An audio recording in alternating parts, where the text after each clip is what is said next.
this tutorial, we'll go over adding a voiceover. Now you'll need a microphone. You can either use your microphone that's built into your computer, or you can plug in an external microphone. Before you record your voiceover, place your playhead at the point in time where you'd like the voiceover to begin.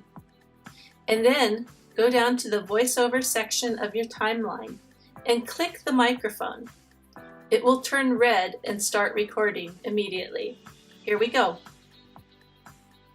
Book your getaway today. And then just click the microphone once again to turn it off. Here you can see the recording.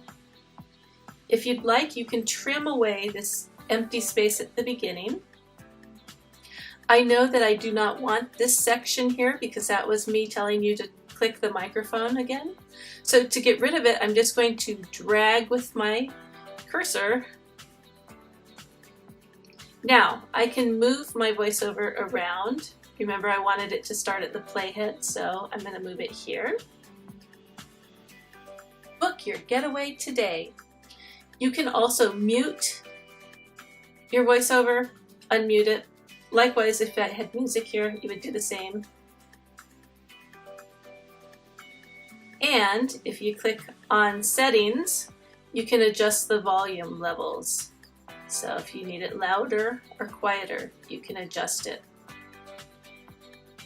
This playthrough button is also interesting.